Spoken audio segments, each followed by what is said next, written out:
Muitas pessoas interpretam Romanos 13 de maneira errada. Primeiro, toda a autoridade é constituída por Deus.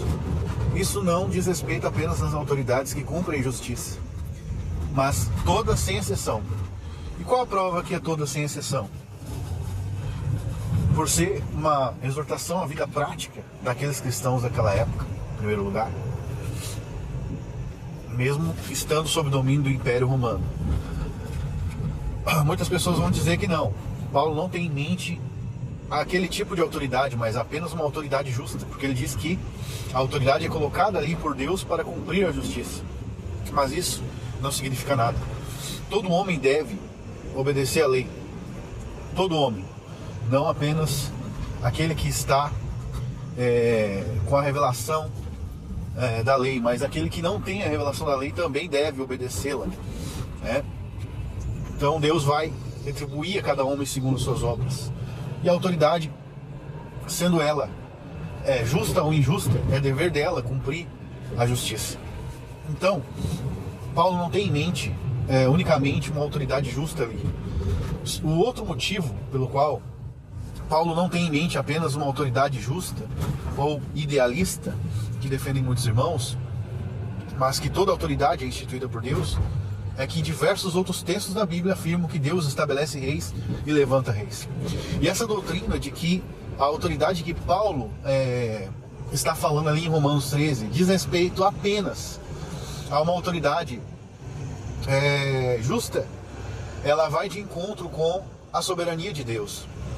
É Deus, com sua providência e através dos seus decretos e do seu controle e determinação dos eventos que acontecem no mundo, que estabelece a autoridade. Sendo assim, como Daniel fala, ele estabelece reis e remove reis. No capítulo 4. Deus faz isso. A Bíblia diz que Deus está no céu e faz tudo o que lhe agrada. Salmo 115.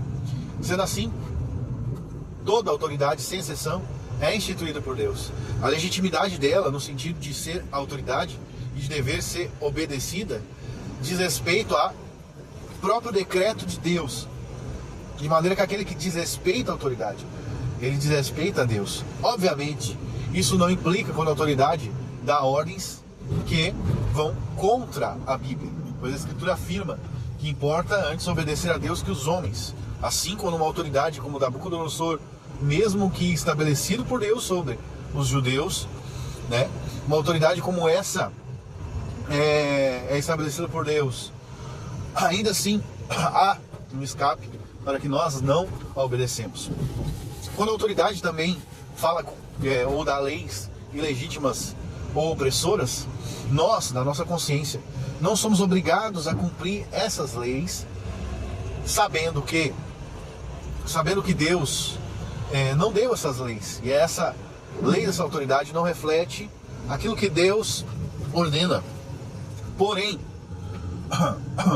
em respeito a Deus, nós podemos obedecer essa autoridade, no sentido de que nós só vamos obedecer uma lei que não vai de encontro àquilo que Deus prescreveu, mas que é uma arbitrariedade dessa autoridade em respeito a Deus. E isso é perfeitamente racional. Se no meu país proíbem usar vermelho, então, por necessidade, eu posso me submeter a essa lei. Isso não é um ataque à minha integridade, nem nada do gênero. Embora a lei seja absurda, e se eu desobedecesse tal lei, eu não deveria ser punido. Nós podemos tomar 3 atitudes contra essas leis. A primeira atitude é a de submissão, reconhecendo que essa autoridade foi constituída por Deus e ela é legítima pela soberania de Deus. Nós obedecemos então o mandamento, mesmo que absurdo, dessa autoridade, como eu dei o exemplo ali de não usar vermelho. Essa é a interpretação mais comum daqueles que têm a mente pacífica.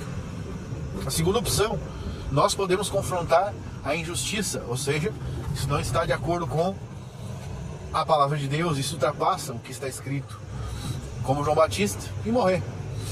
Essa é uma opção também. A terceira opção nós podemos fazer como Gideão, por exemplo, quando ele malhou trigo no lagar, que não era permitido fazer, embora ali ele estava fazendo algo por sobrevivência. Nós podemos simplesmente, diante da autoridade, obedecer essa lei de não usar vermelho, e escondido dessa autoridade, usar vermelho, porque sabemos que isso não é errado. Ao tomar essa última atitude, nós devemos ter em mente duas coisas em consideração. Primeiro, nós reconhecemos que a autoridade é instituída por Deus, mas nós não vamos nos submeter ao seu jugo de escravidão. Nesse sentido, nós vamos usar sabedoria para com isso, pois se Deus não proibiu, ela não tem o direito de colocar esse jugo sobre nós, nós temos o direito de não obedecê-la. De não obedecê-la nesse sentido. Mas diante dela nós podemos usar de inteligência, pois a sabedoria nunca é rejeitada por Deus. Uma forma de viver. Então nós temos essas três opções. O confronto, ou verbal, ou físico, pode se dar também por meio de sabedoria. Por exemplo, Jesus diz que se um rei vai entrar em guerra contra o rei, ele conta primeiro o seu exército para depois saber se com X ou Y número ele vai conseguir derrotar o outro rei.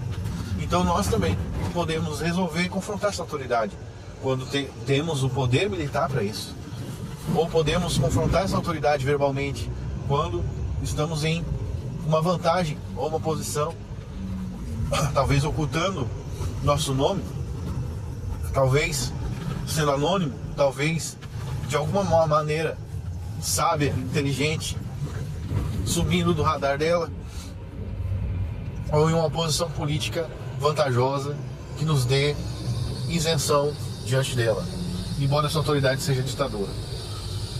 Então nós temos essas três formas que na verdade se desdobram de maneira de agir diante da autoridade. O que vai determinar qual forma é a certa? Em primeiro lugar, é contra a sabedoria simplesmente abrir a boca e falar contra a autoridade? Falar contra a injustiça, a opressão? Acredito que não. Embora seja uma sentença de morte. É uma atitude corajosa. Todavia, ainda assim, nós podemos recorrer à sabedoria. Então nós devemos tomar consciência de qual atitude nós vamos resolver, tomar nessas situações. A ética é circunstancial agora, ou relativa? Não, ela não é relativa. Antes, alguém crê que pode confrontar uma autoridade, pode dar sua cabeça por isso.